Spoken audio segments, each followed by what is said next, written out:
Puisant ses origines dans un ancien culte à mystère dédié à la déesse Héra, la tradition dite des noces héréennes fait partie de ces éléments ayant le mieux survécu au passage des siècles. Portée par les communautés de sorcières les plus secrètes, plus marginales encore que ne pouvaient l'être les cultes dianiques, connus de nos jours que pour s'être amalgamés au wiccanisme par syncrétisme, les noces héréennes ont avant, ont avant tout survécu par elles-mêmes, car elles représentaient à elles seules l'essence même de ce que devait être un culte tournant autour de la reine des dieux. Étant au centre de cette foi, ces attributs qu'étaient le mariage, la fécondité et la fidélité étaient mis au premier plan de la vie sociale et spirituelle de ces mystes, persuadés qu'il s'agissait là des bases nécessaires à l'amélioration de la société, plus encore en tout cas que ne pouvaient l'être ceux des chronides masculins, jugés alors comme étant plus dans le maintien de cette dernière plutôt que dans son évolution. Consistant en une union faite sous l'œil de la divinité lui ayant donné son nom, il s'agit avant tout d'en retirer une bénédiction toute particulière que la grande majorité de la civilisation gréco-romaine, si elle prétendait prier la même déesse, n'a connue qu'à travers quelques souffles inaudibles. En faisant une offrande par jour sur toute une semaine, les mystes du culte des rats démontraient leur dévotion et ainsi se voyaient jouir des grâces accordées par la bénédiction de la déesse parmi les déesses, à savoir d'être protégés des ombrages de la vie ou d'avoir la force de les surmonter, afin de connaître une union aussi pérenne que fructueuse, pleine d'amour, d'entraide et de respect mutuel, terreau fertile qui donnerait alors une descendance nombreuse, unie et bénie par la reine des cieux elle-même, entre autres. Bien que les offrandes étaient différentes en fonction des cultures et de l'environnement des différents peuples qui s'y adonnaient, il vint un temps où, pour des raisons qui ont fini par disparaître dans les abîmes du temps, les offrandes finirent par s'uniformiser. Ainsi, si le premier jour des épousailles était dédié aux considérations bassement mondaines du mariage, comme la signature des documents officiels et autres, le second, lui, entrait dans le vif du sujet avec un jour voué à l'offrande des vœux. Le couple de jeunes fiancés devant alors prononcer leur engagement l'un envers l'autre avec l'auditoire et leur déesse pour témoin, leurs vœux se devant de reposer sur des piliers indispensables au mariage, tout comme à la société dans son ensemble, comme la confiance, la communication, le respect, l'acceptation de l'autre et de soi, la fidélité, le pardon, le partage, et ainsi de suite. Le troisième jour, destiné à l'offrande de gratitude, voit les futurs époux se rendre des éloges l'un à l'autre face à l'assistance, sous la forme de joutes verbales sur 3 manches, dont le vainqueur sera celui ou celle qui complimentera au mieux son adversaire. Les thèmes étant proposés par les invités, puis tirés au sort par le maître de cérémonie, ils pouvaient être aussi divers que les qualités physiques ou spirituelles, la belle famille, les passions, loisirs ou autres, pour exprimer leur gratitude d'avoir trouvé leur moitié pour compléter et enrichir leur vie, afin de produire ensemble en fin de cérémonie un poème à la gloire des rats. Le quatrième jour, intervenant au milieu de la semaine, interrompait les festivités en étant dédié à la prière et l'ascèse. Tout entièrement dévolu à Héra, les époux se devant de trouver la force l'un dans l'autre pour tenir l'entièreté de cette journée sans boire ni manger, agenouillés sans bouger auprès d'un feu sacré, dont les vacillements et l'extinction pouvaient être de mauvais présages pour l'union à venir. Et plus d'une fois,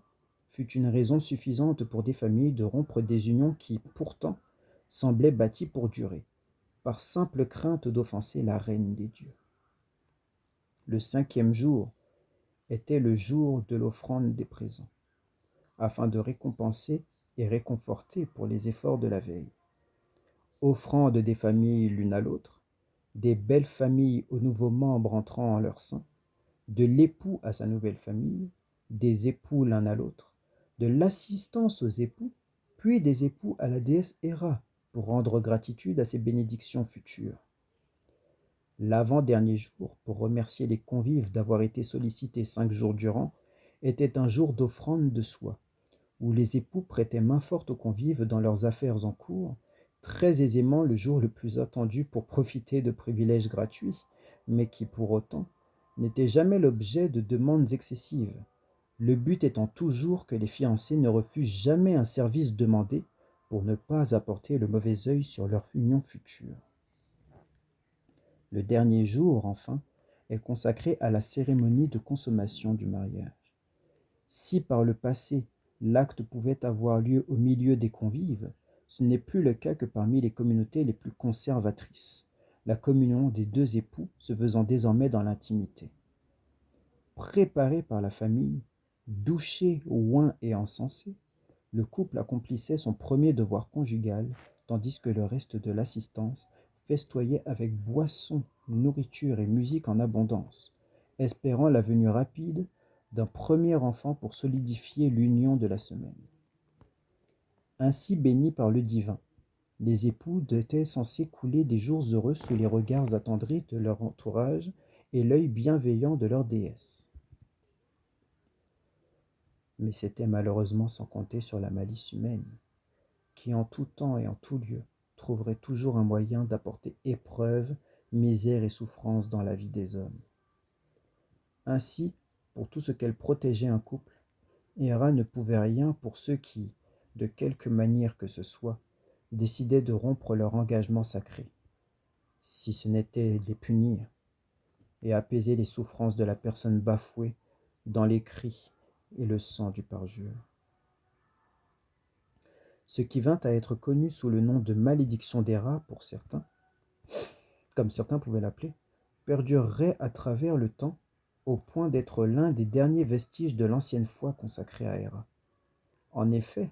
la foi dans le culte d'Héra, comme tous les cultes de nos jours, connaissait un grand déclin. Entre la déchéance spirituelle générale de l'humanité,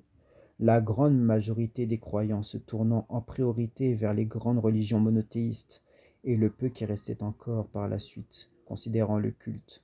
secret et marginal depuis des siècles et des siècles comme guère plus qu'une secte en leur déniant toute son histoire, beaucoup de nos jours prenaient part au rituel des unions héréennes par pression familiale des dernières générations encore fidèles aux préceptes, ou simplement pour l'aspect luxueux et festif d'une cérémonie se déroulant sur 7 jours plutôt qu'un. Arrivée jusqu'en France, au XXIe siècle, la malédiction s'adapta et se mêla à la culture locale d'une manière toute particulière.